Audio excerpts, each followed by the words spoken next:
தாய் வீடு மார்ச் 2025. வாழ்நாள் போராளி தோழர் நல்லக்கண்ணு. எழுதியவர் நெல்லை ஜெயசிங். வாசிப்பவர் ஆர் சத்யபிரியா. அதிகார வேட்கை, பணத்தேவை, புகழ் போதை என எந்தவிதமான எதிர்பார்ப்பும் இல்லாமல் எளிமையின் சிகரமாக ஒரு நூற்றாண்டு கடந்து தமிழ் மண்ணில் வாழ்ந்து கொண்டிருப்பவர் தோழர் நல்லக்கண்ணு. வாழ்நாள் முழுவதும் எளிமையாக வாழ்வது என்பது நினைத்து பார்க்க முடியாத அதிசயம். அதனை இயல்பாக்கி வாழ்ந்து வருபவர் தோழர் நல்லக்கண்ணு. சிந்தாமல் சிதறாமல் அவரது எளிய பயணம் இன்று வரையும் தொடர்கிறது. சிவப்பு சிந்தனையோடு வீதி வீதியாக பலம் வந்த போராளி. 1925 டிசம்பர் 26 ஒன்றுபட்ட திருநெல்வேலி மாவட்டம் ஸ்ரீவைகுண்டம் பெரும்பத்து கிராமத்தில் சாதாரண ஒரு விவசாய குடும்பத்தில் ராமசாமி கருப்பாயி இணையரின் 3வது குழந்தையாக பிறந்தவர். இவர் பிறந்த அதே காலத்தில் 1925 டிசம்பர் 26 அன்று கான்பூரில் இந்திய பொதுவுடைமை கட்சியும் உதயமானது என்பது சிறப்பு அம்சமாகும். தான் பிறந்து வளர்ந்த ஸ்ரீவைகுண்டம் கிராமத்தில் ஆரம்ப கல்வியை கார்னேஷன் பள்ளியில் ஆரம்பித்த தோழர் நல்லக்கண்ணு பின்னர் இளங்கலை படிக்க நெல்லை இந்து கல்லூரியில் இணைந்தார்.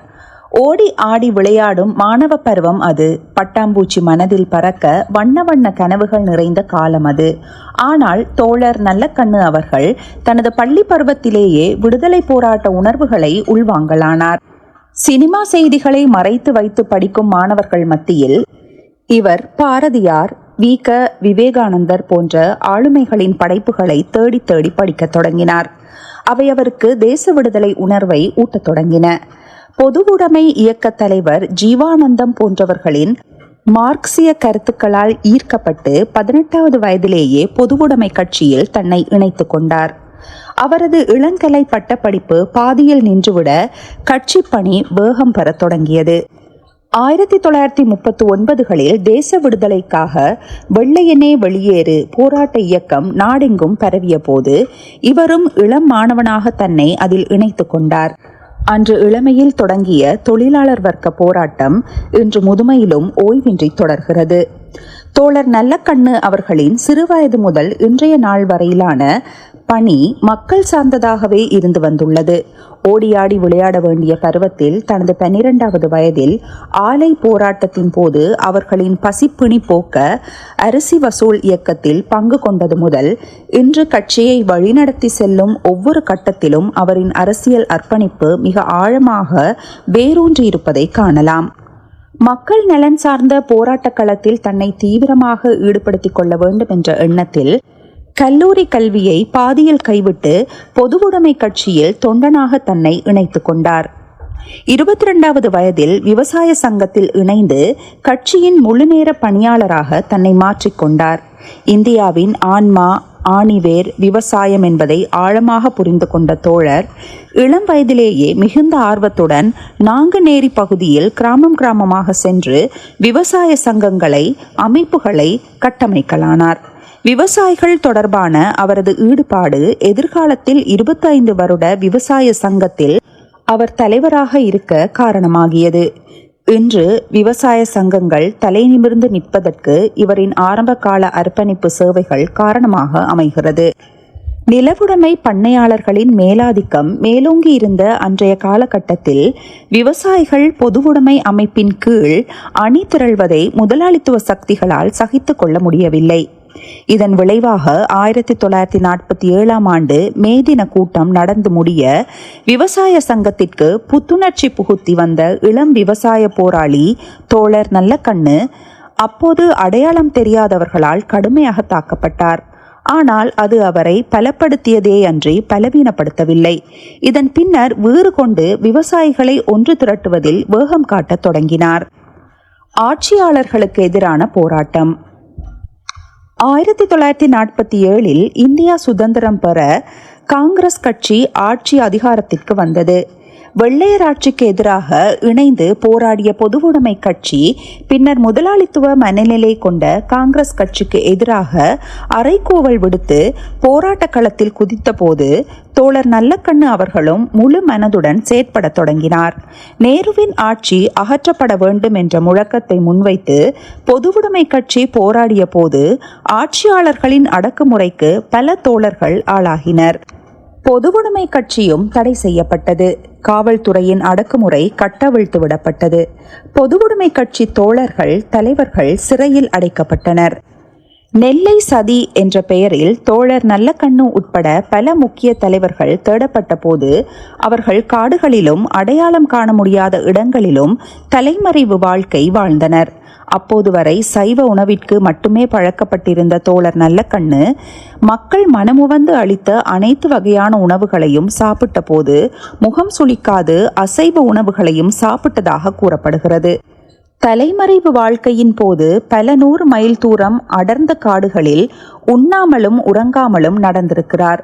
கடைசியில் தலைமறைவு வாழ்க்கையின் போது கைது செய்யப்பட்டு கடுமையான சித்திரவதைக்கும் உள்ளானார்.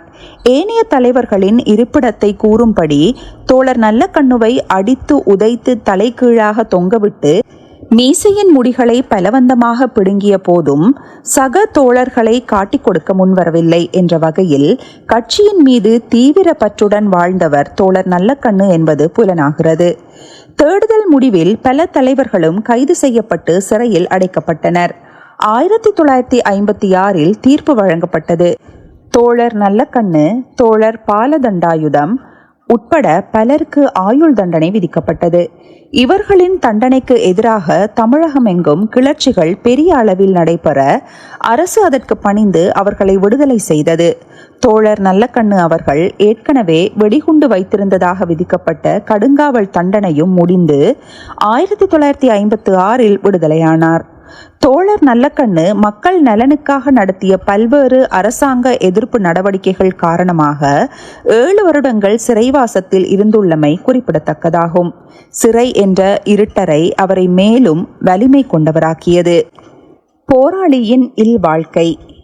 முழுநேர கட்சி ஊழியரை, சிறையிலிருந்து விடுதலையான ஒருவரை, போராட்டம் என வீதி வீதியாக செங்கொடியுடன் அலையும் ஒருவரை மனமுவந்து மனம் முடிக்க ரஞ்சிதம் என்ற பெண்மணி முன்வந்தமை ஆச்சரியமளிக்கும் ஒன்றல்ல. தோழரின் எளிமை, கொள்கை பிடிப்பு, துடிப்பான செயல்பாடு என அனைத்தையும் புரிந்து கொண்ட மருதன் வாழ்வு கிராமத்தைச் சேர்ந்த சாதி ஒழிப்பு போராளி அண்ணாசாமி, சந்தோஷி அம்மாள் இணையர் தங்கள் மகள் ரஞ்சிதத்திற்கு ஏற்ற கணவராக தோழர் நல்லக்கண்ணுவை தேர்ந்தெடுக்க 1958 தோழர்களின் புரட்சிகர வாழ்த்துக்களோடு நெல்லை சிந்து பூந்துறையில் திருமணம் நடந்தது. தோழர் நல்லக்கண்ணு அவர்களின் திருமணம் கலப்பு திருமணம் ஆகும். வேற்றுமைகள் பல பார்க்கும் மனிதர்கள் மத்தியில் இந்து மதத்தவரான நல்லக்கண்ணு அவர்கள் மதம் கடந்து கிறிஸ்தவ பெண்ணான ரஞ்சிதம் அவர்களை மணம் முடித்து தோழர்களுக்கு முன்னுதாரணமாக திகழ்ந்தார். தோழரின் லட்சிய போராட்டத்திற்கு எந்தவித இடையூறும் இல்லாமல் இல்வாழ்க்கையும் இனிதே நடந்தது. தோழரின் போராட்ட வாழ்க்கையை சரிவர புரிந்து கொண்டவராக துணைவியார் ரஞ்சிதம் உற்ற தோழனாக இருந்தார்.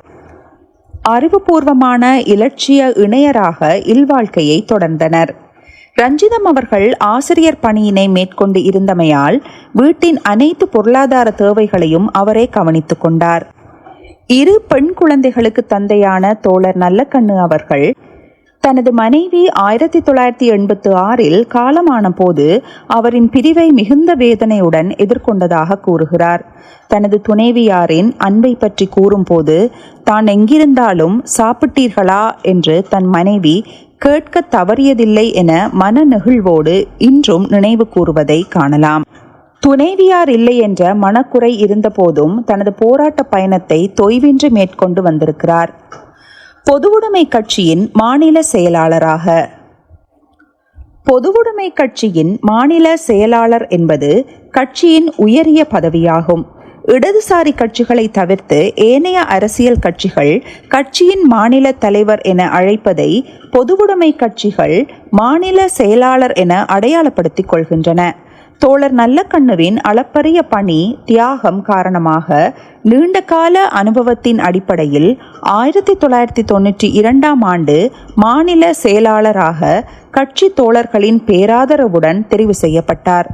உழைப்பதற்கென்றே பிறந்து மக்களுக்காகவே உழைத்து வந்தமையால் தோழர் நல்லக்கண்ணு அவர்கள் தொடர்ந்து 13 வருடங்கள் மாநில செயலாளராக பணியாற்றியுள்ளார் என்பது குறிப்பிடத்தக்கதாகும். மாநில செயலாளர் பதவிக்கு அவர் திடீரென்று வரவில்லை. கட்சியில் தொண்டனாக இணைந்து கட்சி உறுப்பினராக சேர்ந்து கிளை செயலாளர், வட்டச் செயலாளர், ஒன்றிய செயலாளர், மாவட்ட செயலாளர் என 50 வருடங்களுக்கு மேலாக பெரும் பணியாற்றிய தியாகத்தின் அடிப்படையில் மாநில செயலாளர் பதவி அவரை தேடி வந்த ஒன்று. மாநில செயலாளராக ஆவதற்கு முன்பும் பின்பும் எந்தவித பாகுபாடும் பாராபட்சமும் பாராது கட்சி பணியாற்றி வந்துள்ளமையை காணலாம். பொதுவுடைமை வாழ்வில் நம்பிக்கை நட்சத்திரமாக, கலங்கரை விளக்கமாக திகழ்ந்தவர் மாநில செயலாளர் தோழர் நல்லக்கண்ணு என தேசிய தலைமை பலமுறை இவரை பாராட்டியுள்ளது. விவசாய வர்க்கத்திற்காக, விவசாய கூலி தொழிலாளர்களுக்கு மட்டுமல்லாமல் ஒடுக்கப்பட்ட, நசுக்கப்பட்ட விளிம்பு நிலை மக்களின் விடுதலைக்காக அயராது உழைத்து எண்ணற்ற தியாக தழும்புகளை சுமந்து வாழ்ந்தவர். சாதி கலவரத்திற்கு பெயர் பெற்ற நெல்லை மாவட்டத்தில் நடைபெற்ற சாதிய வன்முறையின் போது ஒடுக்கப்பட்ட சாதிய சமூகத்தால் தனது துணைவியாரின் தந்தை மருதன் வாழ்வு கிராமத்தில் வெட்டி கொல்லப்பட்ட போது ஆத்திரம் கொள்ளாது அதனை அமைதியாக அணுகியதுடன் அப்போது நிவாரணமாக தமிழக அரசால் வழங்கப்பட்ட நிதியின் பெரும் பகுதியை ஒடுக்கப்பட்ட சமூக மாணவர்களின் கல்விக்காக செலவிட்டதன் மூலம் சாதி கடந்த போராளியாக அங்கீகரிக்கப்படுகிறார். இன்று வரையும் பட்டியலின மக்களின் விடுதலைக்காக குரல் கொடுத்து வருகிறார். தலித் மக்களின் ஆலய பிரவேச போராட்டங்களை முன்னின்று நடத்தியுள்ளார். தடுக்கப்பட்ட வீதிகளில் ஒடுக்கப்பட்டோர் செருப்பு அணிந்து செல்ல ஊக்குவித்துள்ளார். வீடுகளுக்கு நிலை வைத்துக் கொள்ளும் போராட்டத்தை முன்னின்று நடத்தினார். சாதி உணர்வை அறுத்தெறிந்து சமத்துவ போராளியாக நூற்றாண்டு கடந்து இன்றும் ஒளி வீசிக் கொண்டிருக்கிறார். தோழர் நல்லக்கண்ணு அவர்களின் ஒவ்வொரு மணித்துளி வாழ்க்கையும் வரலாற்று பாடங்களாகும். மேடைகளில் ஆவேசமாக முழங்க மாட்டார். ஆனால் கூற வேண்டிய கருத்துக்களை ஆணித்தரமாக பதிவிடுவார். அவரது எழுத்து வாசிப்பு பிரமிப்புடன் பார்க்கப்படுகிறது. பள்ளி சிறுவனாக இருந்தபோது பகத்சிங் பற்றி கட்டுரை எழுதி ஆசிரியரை மிரள செய்திருக்கிறார். தனது 7 வருட கால சிறை வாழ்க்கையின் போது சிறை நூலராக பணி செய்து கொண்டு ஏராளமான நூல்களை படித்து அதன் தொடர்ச்சியாக ஏராளமான கட்டுரைகள், புத்தகங்களை, கவிதைகளை எழுதலானார். பொதுவுடைமை கட்சி பத்திரிகையான ஜனசக்தியில் தொடர்ந்து பல்வேறு கட்டுரைகளை எழுதி வந்துள்ளதுடன் புத்தகங்கள் பலவற்றையும் எழுதியுள்ளார். தியாக திருவுருவம் பி. சீனிவாசராவ், விடுதலை போரில் விடிவள்ளிகள், இந்திய விவசாயிகளின் பேரெழுச்சி, கங்கை காவிரி இணைப்பு, இரு உலகங்கள் என ஏராளமான நூல்களையும் கட்டுரைகளையும் சமூக கண்ணோட்டத்துடன் எழுதியுள்ளமை குறிப்பிடத்தக்கதாகும். தேடி வந்த விருதுகள். அன்பளிப்புகளை, விருதுகளை ஆவலுடன் தேடிக்கொண்டு இருக்கும் இன்றைய அரசியல்வாதிகளின் மத்தியில் தோழர் நல்லக்கண்ணுவின் செயற்பாடு வித்தியாசமானது. தனது சேவையை அங்கீகரித்து அளிக்கப்படும் அன்பான அன்பளிப்புகளை அன்போடு அடுத்தவர்களின் நலன் மேம்பட வழங்கிவிடும் மாமனிதர். ஏராளமான விருதுகளின் மத்தியில் சகயோகி புரஸ்கார் விருது, அம்பேத்கர் விருது, காந்தியன் விருது, ஜீவா விருது, தகைசால் தமிழர் விருது, விகடன் விருது என குறிப்பிடத்தக்க சிலவாகும். விருதுகளோடு இணைப்பாக தரப்பட்ட பண முடிப்புகளை புன்முறுவலோடு வாங்கி எந்தவிதமான தயக்கமும் இன்றி மன நெகிழ்வோடு மக்கள் நலன் சார்ந்த அமைப்புகளுக்கு வழங்குவதை வாடிக்கையாக கொண்டிருந்தார். மனிதருள் மாணிக்கமான தோழர் நல்லக்கண்ணு. கௌரவமிக்க அம்பேத்கர் விருதுடன் 1 லட்சம் நிதியை வழங்கிய போது புன்னகையுடன் பெற்றுக்கொண்ட தோழர் நல்லக்கண்ணு அதனை விவசாய மக்களுக்கும் நலிவுற்ற மக்களுக்கும் பகிர்ந்தளித்தார். இதேபோன்று 2022ஆம் ஆண்டு தமிழக அரசின் உயரிய மதிப்புமிக்க தமிழக தகைசால் விருதுடன் 10 லட்சம் பணமுடிப்பையும் தமிழக முதல்வர் வழங்கிய போது எந்தவிதமான சலனமும் இன்றி புன்னகையுடன் பெற்றுக்கொண்டு மறுநிமிடம் தன்னுடைய பங்களிப்பாக 5,000 ரூபாவையும் அதனுடன் சேர்த்து 10,05,000 ரூபாவை முதல்வரின் நிவாரண நிதிக்கு அதே மேடையில் புன்னகையுடன் வழங்கிய மாமனிதர் தோழர் நல்லக்கண்ணு. இவரின் இச்செயல் இந்திய அரசியல்வாதிகளை திரும்பி பார்க்க வைத்துள்ளது. பொதுவுடைமை கட்சியின் தோழர்கள், தொண்டர்கள் இவரின் தன்னலமற்ற சேவைகள் மீது கொண்ட ஈர்ப்பின் காரணமாக அவரது 80வது வயதின் போது தோழமைகளிடம் சிறுக சிறுக சேர்த்து 1 கோடி ரூபாய் பணத்தை திரட்டி இவரிடம் விழாவில் வழங்கினர். எந்தவிதமான ஆசைக்கும் அடிபணியாத தோழர் அதனை அப்படியே மன நிறைவோடு தனது பொதுவுடைமை கட்சிக்கு வழங்கியவர்.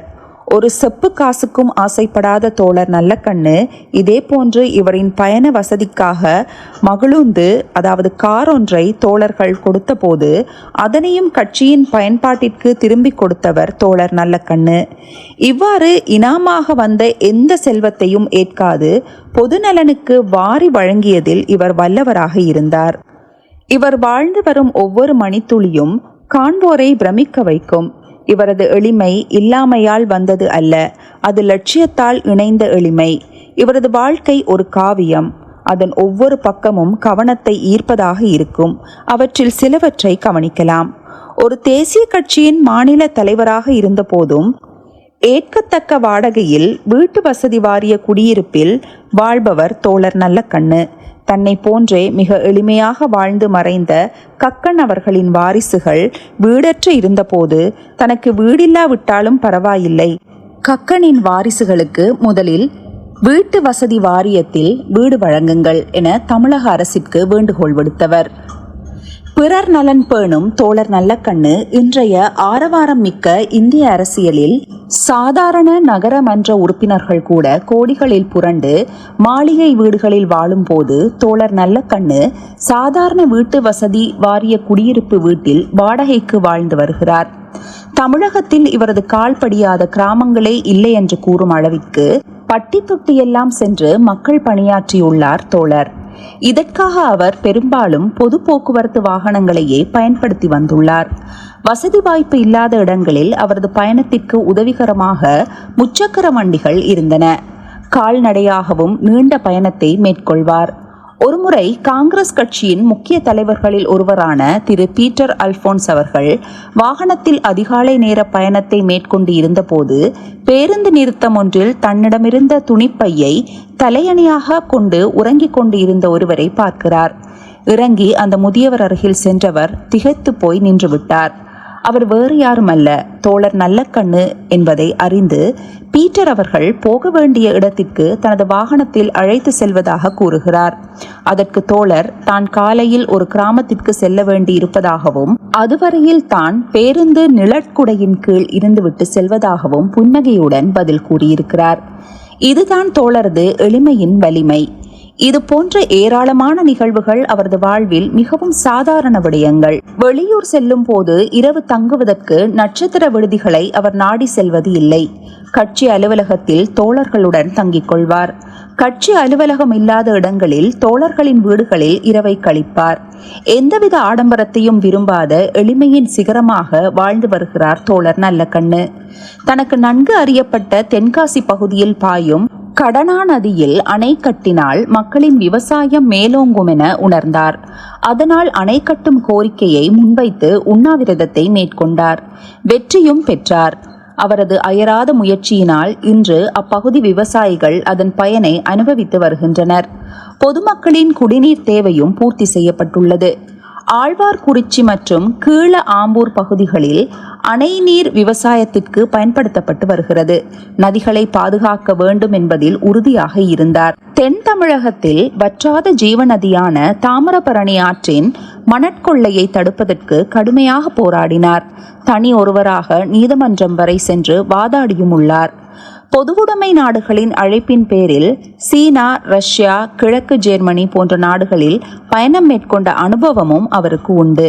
அதிகார வேட்கை, பணத்தாசை, புகழென அலையும் அரசியல்வாதிகள் மத்தியில் அப்பழுக்கற்ற நேர்மையான அரசியல்வாதியாக பலம் வந்து கொண்டிருக்கும் தோழர் நல்லக்கண்ணு அவர்கள் 1967, 1977, 1999 ஆண்டுகளில் தேர்தல் களத்தில் நின்றபோது மக்கள் அவரை தேர்ந்தெடுக்க தவறிவிட்டனர்.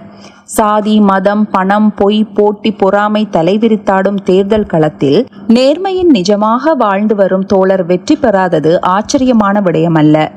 நேர்மையும் எளிமையும் பொதுவுடைமை கொள்கையின் அடையாளம். அதனை அச்சு பிசகாது கடைபிடித்து வாழ்ந்து வருபவர் தோழர் நல்லக்கண்ணு. அவரை போற்றாத அரசியல்வாதிகளே இல்லை என்று கூறலாம். தியாகத்தால் தோழர் நல்லக்கண்ணு தனக்கு அண்ணன் என கூறினார் கலைஞர் கருணாநிதி. பேராசிரியர் அன்பழகன், தோழர் சங்கரையா, வைகோ, பேராசிரியர் கார்த்திகேசு சிவத்தம்பி, நெல்லை கண்ணன், தவத்திரு பொன்னம்பல அடிகளார், இன்றைய தமிழக முதல்வர் ஸ்டாலின் என நூற்றுக்கணக்கான ஆளுமைகள் தோழர் நல்லக்கண்ணுவை வாழ்த்தி வருகின்றனர். எட்ட முடியாத உயரத்தில் இருக்கும் தோழர் நல்லக்கண்ணு காந்திய சகாப்தத்தின் கடைசி கருணை என்கிறார் தமிழரவி மணியன். காந்தி காமராஜர் இருவரின் கலவையாக பார்க்கப்படும் தோழர் ஒரு அபூர்வ ஜோதி, தமிழகத்தின் பெருமை. நூற்றாண்டு கடந்து வாழும் தோழர் நல்லக்கண்ணு இன்னும் பல்லாண்டு நலமோடு வாழ வாழ்த்துவோம். நன்றி.